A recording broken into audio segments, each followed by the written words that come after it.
Bonjour et bienvenue sur Étoile de Bethléem. Je suis le père Ludovic Nobel, missionnaire de Bethléem et bibliste. Après avoir parlé dans la 8e vidéo de la Pâque juive jusqu'à l'époque du Christ, de cette grande fête liturgique du peuple d'Israël, nous abordons dans cette 9e vidéo le récit de l'institution de l'Eucharistie au soir du jeudi saint. 4 textes nous rapportent l'institution de l'Eucharistie. C'est un indice de l'importance que le dernier repas a revêtu dans la mémoire chrétienne, et ceci dès le commencement. Nous trouvons un récit de l'institution de l'Eucharistie dans les 3 évangiles synoptiques, à savoir Matthieu, Marc et Luc, ainsi que dans l'épître de Paul, la première épître aux Corinthiens. Remarquons que l'évangile de Jean ne nous livre pas de récit de l'institution à proprement parler, nous y reviendrons dans une vidéo à part entière. En mettant en parallèle les 4 récits que nous avons, nous pouvons bien sûr les comparer, faire apparaître des points communs et des différences. En regardant ces textes que vous voyez à présent à l'écran, nous constatons d'emblée qu'ils peuvent être regroupés par 2. D'une part, Luc et Paul, qui sont proches l'un de l'autre et qui constituent ce que l'on appelle la liturgie d'Antioche. Et d'autre part, Marc et Matthieu, qui ont également de nombreuses parentés et qui se regroupent sous le nom de liturgie de Jérusalem. En comparant ces différents textes, tout d'abord, notons les points communs. Les 4 textes nous offrent un témoignage sur la scène située dans la perspective du retour du Seigneur. Nous y décelons néanmoins également plusieurs différences d'importance non négligeable. Les 2 traditions d'Antioche et de Jérusalem éclairent en effet différemment la mort de Jésus. Les textes de Marc et de Jérusalem, liturgie de Jérusalem, s'appuient notamment sur le rite solennel d'alliance qui, selon le livre de l'Exode, unit le peuple conduit par Moïse avec le Seigneur. Moïse prit le sang et en aspergea le peuple, et il dit « Voici le sang de l'alliance que le Seigneur a conclu avec vous sur la base de toutes ces paroles. » Nous sommes au livre de l'Exode, chapitre 24, verset 8. En écho, chez Marc et Matthieu, Jésus prononce les paroles suivantes. « Ceci est mon sang, le sang de l'alliance, versé pour la multitude. » Ainsi, selon la tradition de Jérusalem, la mort du Christ est présentée comme un sacrifice cultuel. Comme dans un sacrifice, le corps et le sang sont séparés et le sang est plus important que le corps. La tradition paulinienne, dont Luc hérite aussi, tradition dite d'Antioche, insiste davantage sur les conséquences éthiques de l'alliance. Reprenant les paroles du prophète Jérémie, elle manifeste l'alliance nouvelle comme une transformation du cœur de l'homme. « Voici venir les jours où j'établirai avec la maison de Juda une alliance nouvelle. J'inscrirai mes lois sur leur cœur. » Ainsi parle le prophète Jérémie au chapitre 31, des versets 31 à 34. Selon la tradition antiochienne, Jésus déclare alors « Cette coupe est la nouvelle alliance en mon sang. » En donnant sa vie, Jésus accomplit pleinement l'alliance nouvelle, cette alliance nouvelle offerte aux hommes. Outre que ces passages éclairent différemment la mort de Jésus, ils nous révèlent également que les traditions liturgiques de Jérusalem et d'Antioche n'avaient pas évolué de la même manière. En effet, Luc et Paul évoquent 2 temps dans le repas du Seigneur, une parole et un geste sur le pain au début du repas, et une parole et un geste sur la coupe après le repas. Cette tradition est proche de ce que fit le Christ lors de la dernière scène, puisque selon la pratique juive, la bénédiction sur le pain avait lieu au début du repas, tandis que celle sur le vin prenait place après le repas.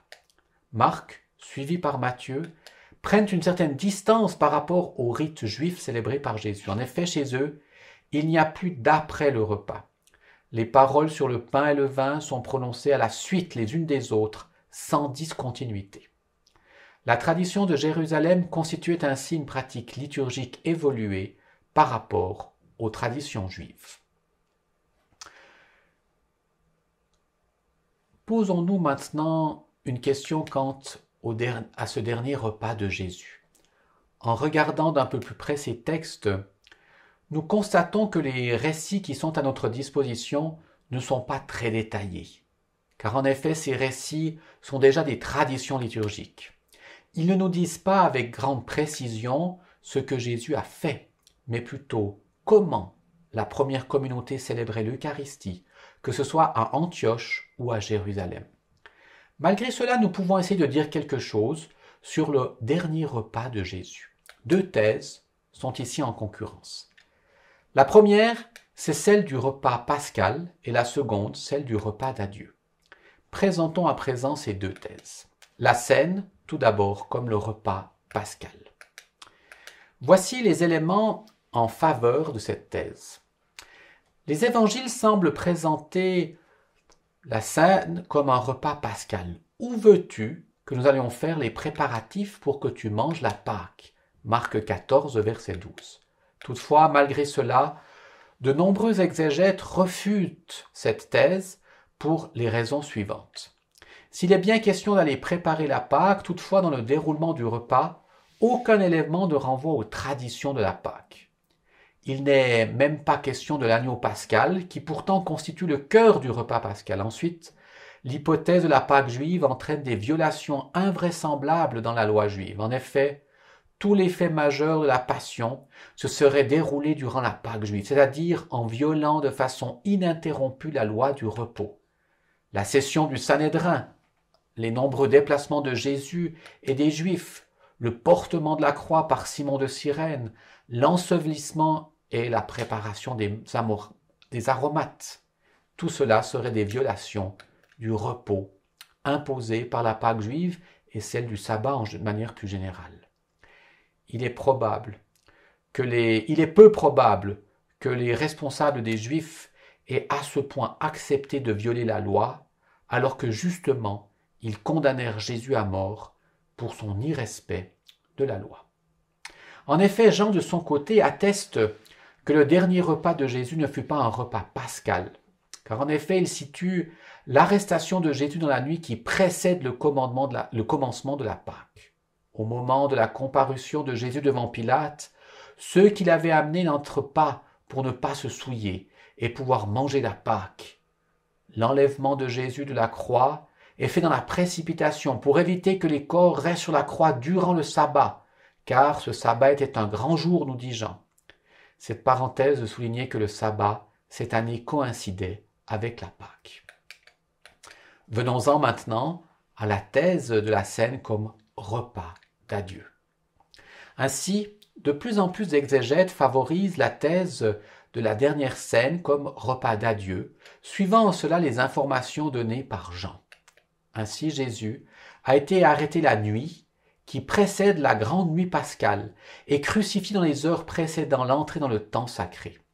À l'heure où les milliers d'agneaux étaient sacrifiés sur l'esplanade du temple en prévision du repas pascal, Jésus mourait à quelques centaines de mètres de là, dans une solitude tragique.